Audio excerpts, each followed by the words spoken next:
दोस्तों, क्या हुआ जब अचानक प्रकट हुई अयोध्या में माता सीता। जी हाँ, माता सीता को कौन नहीं जानता। यह वही सीता है जिन्होंने अपने पति के लिए 14 वर्ष वनवास में गुजारे थे, जबकि वनवास तो सिर्फ राम जी को मिला था। धन्य थी वो माता सीता जो इतनी स्वाभिमानी स्त्री थी, जिन्होंने अपने पति साथ में भी साथ नहीं छोड़ा। तो भला आज कैसे छोड़ सकती है जब उनके प्रभु राम की प्राण प्रतिष्ठा हो रही है, तो वह भला कैसे अकेली रह सकी है। साथियों, कुछ दिनों से अयोध्या चर्चा का विषय बना हुआ है। वहाँ एक से बढ़कर एक चमत्कार देखने को मिल रहे हैं। कभी गिद्धों का झुंड तो कभी भालू और बंदरों का झुंड देखने को मिल रहा है। लेकिन जब गिद्ध, भालू और बंदर अपने प्रभु राम की प्राण प्रतिष्ठा में शामिल हो रहे हैं, तो माता सीता भला पीछे कैसे रह सकती थी। वो भी अपने प्रभु राम के कार्य में शामिल होना चाहती है। दोस्तों, माता सीता ने पहले लोगों के कहने पर अपने प्रभु राम को छोड़ दिया था और वह धरती माता की गोद में समा गई थी। लेकिन जैसे ही उन्हें पता चला कि प्रभु अयोध्या आ रहे हैं, तो वह दौड़ती हुई चली आई अपने प्रभु से मिलने। अब दोस्तों, आपके दिमाग में एक बात जरूर आ रही होगी कि प्राण प्रतिष्ठा क्या होती है। तो मैं आपको बता दूं, प्राण प्रतिष्ठा का मतलब होता है द्वारा शरीर को जीवित अवस्था में लाना। तो चलिए आगे बढ़ते हैं। तो दोस्तों, अब बात करते हैं चिरंजीवी के बारे में, जिनमें सबसे पहले नाम आता है हनुमान जी का और दूसरा नाम आता है विभीषण जी का। ये दोनों लोग अजर अमर थे। विभीषण प्रभु राम के बड़े भक्त थे। जब हर कोई प्रभु राम से मिलने अयोध्या पहुंच रहा है, तो भला वह पीछे क्यों रह जाते। जी हाँ दोस्तों, यह घटना अयोध्या नगरी की है, जो हाल फिलहाल ही हुई है। पिछले कुछ दिनों से हम सभी यह सुनते आ रहे हैं कि जब से राम मंदिर उद्घाटन का कार्य जितना समीप आ रहा है, वैसे वैसे ही एक बड़ी से एक घटनाएं भी सामने आ रही है, जिसमें सर्वप्रथम गिद्धों के झुंड की घटना सामने आई थी। उसके बाद वानरों के और उसके बाद भालू के झुंड की घटना हमारे सामने आई थी। लेकिन अब जो घटना सामने आई है वह बहुत ही अविश्वसनीय है, क्योंकि 8 चिरंजीवी में से एक चिरंजीवी रावण के सगे भाई विभीषण जी अयोध्या में प्रकट हो चुके हैं। इसके बाद लोगों के मन में शंकाएं पैदा हो रही है कि यह क्या हो रहा है और आखिर यह कैसे हुआ। यह विचार सभी के मन में आ रहे हैं। तो आपको बता दें कि विभीषण जी को प्रभु श्री राम ने ही समय के अंत तक जीवित रहने का वरदान दिया था। दोस्तों, रावण के भाई विभीषण बहुत बड़े राम भक्त थे।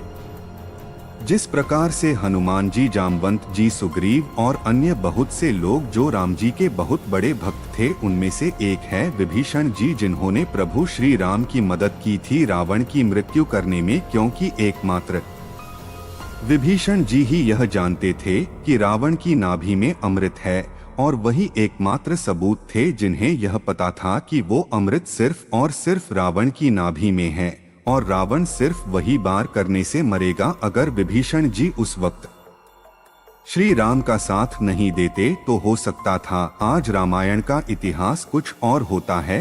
दोस्तों, महर्षि विश्रवा को असुर कन्या के किसी के सहयोग से 3 पुत्र हुए, जो कि रावण, कुंभकर्ण और विभीषण थे। विभीषण विश्रवा के सबसे छोटे पुत्र थे। विभीषण बचपन से ही धर्मपरायण और भगवान का भक्त था। विभीषण की पत्नी का नाम शर्मा और उसकी बेटी का नाम त्रिजटा था। एक बार तीनों भाइयों ने बहुत दिनों तक कठोर तपस्या करके ब्रह्मा जी को डोट प्रसन्न कर लिया। ब्रह्मा ने प्रकट होकर तीनों से वरमा मांगने के लिए कहा। रावण ने अपने महत्वाकांक्षी स्वभाव के अनुसार ब्रह्मा जी से लोग के बिजी होने का वरदान मांगा। कुंभकर्ण ने इंद्रासन की जगह गलती से निंद्रा स्थान मांग लिया, इसलिए वह वर्ष में बस एक दिन के लिए ही जाता था। अंत में विभीषण ने उनसे भगवत भक्ति की याचना की। ईर्ष्या से लौटे के बाद ब्राह्मण ने अपने सौतेले भाई कुबेर से सोने की लंका पुरी को डोट छीनकर उसे अपनी राजधानी बनाया, और ब्रह्मा के वरदान के प्रभाव से त्रैलोक्य विजयी बना। विभीषण भी रावण के साथ लंका में रहने लगे। रावण ने जब सीता जी का हरण किया, तब विभीषण पराई स्त्री के हरण को महापाप बताते हुए सीता जी को श्री राम को लौटा देने की सलाह देकर हमेशा धर्म की शिक्षा देते थे, लेकिन रावण उसकी एक नहीं सुनता था। अंत में रावण ने उसे लंका से निकाल दिया। दोस्तों, जब हनुमान जी सीता की खोज करते हुए लंका में आए, उन्होंने श्री राम नाम से अंकित विभीषण का घर देखा। घर के चारों को तुलसी के वृक्ष लगे हुए थे। सूर्योदय के पूर्व का समय था। उसी समय श्री राम नाम का स्मरण करते हुए विभीषण जी की निद्रा भंग हुई। राक्षसों के नगर में श्री राम भक्त को देखकर हनुमान जी को आश्चर्य हुआ। दो राम भक्तों का परस्पर मिलन हुआ। हनुमान जी ने उनसे पता पूछकर अशोक वाटिका में माता सीता का दर्शन किया। जब हनुमान जी लंका का दहन कर रहे थे तब उन्होंने अशोक वाटिका को इसलिए नहीं जलाया क्योंकि वहां सीता जी को रखा गया था। दूसरी ओर उन्होंने विभीषण का भवन इसलिए नहीं जलाया क्योंकि विभीषण के भवन के द्वार पर तुलसी का पौधा लगा था। भगवान विष्णु का पाबंद, जिन्हें शंख चक्र और गदा भी बना हो था। सबसे सुखद तो यह कि उनके घर के ऊपर राम नाम अंकित था। यह देखकर हनुमान जी ने उनके भवन और मंदिर को नहीं जलाया। रावण के वध हो जाने के बाद विभीषण के पास और कोई चारा नहीं था। वे प्रभु श्री राम की शरण में चले गए। वे चाहते थे कि निर्दोष लंका वासी न मारे जाएं और लंका में न्याय का राज स्थापित हो। विभीषण के शरण याचना करने पर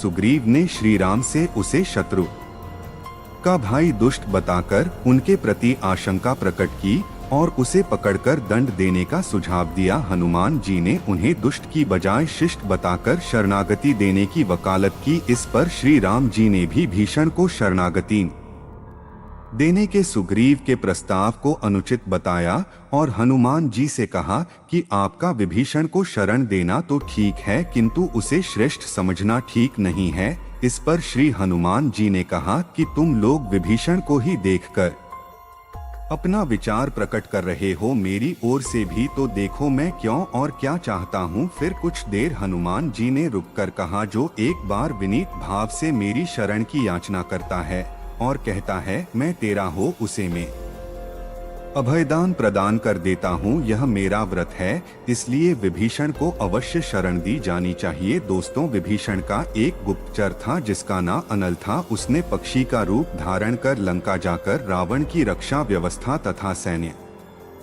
शक्ति का पता लगाया और इसकी सूचना भगवान श्री राम को दी थी। विभीषण ने ही राम को कुंभकर्ण, मेघनाद और रावण की मृत्यु का रहस्य बताया था। भगवान श्री राम ने विभीषण को लंका नरेश बनाया और अमर होने का वरदान दिया। विभीषण जी शब्द चिरंजी में एक है और अभी तक विद्यमान है। विभीषण को भी हनुमान जी की तरह चिरंजीवी होने का वरदान मिला है। वे भी आज सशरीर जीवित है। इंद्रादि देवताओं के बाद धरती पर सर्वप्रथम विभीषण ने ही हनुमान जी की शरण लेकर उनकी स्तुति की थी। विभीषण ने हनुमान जी की स्तुति में एक बहुत ही अद्भुत और अचूक स्तोत्र की रचना की है। विभीषण द्वारा रचित इस स्तोत्र को हनुमान वर्णवाल स्तोत्र कहते हैं। हनुमान जी ने सबसे पहले सुग्रीव को बाली से बचाया और सुग्रीव को श्री राम से मिलाया। फिर उन्होंने विभीषण को राम मन से बचाया और उनको राम से मिलाया। हनुमान जी की कृपा से ही दोनों को ही भयमुक्त जीवन और राजपथ मिला। इसी तरह हनुमान जी ने अपने जीवन में कई राक्षसों और साधु संतों को भयमुक्त और जीवन मुक्त किया है। मित्रों, विभीषण जी की ऐसी भक्ति देखकर भी यदि आपने अभी तक को सब्सक्राइब नहीं किया है तो चैनल को सब्सक्राइब करके बेल आइकन जरूर प्रेस कर लें और जो प्रभु श्री राम का सच्चा भक्त होगा वही चैनल को सब्सक्राइब करेगा और कमेंट में जय श्री राम लिखेगा।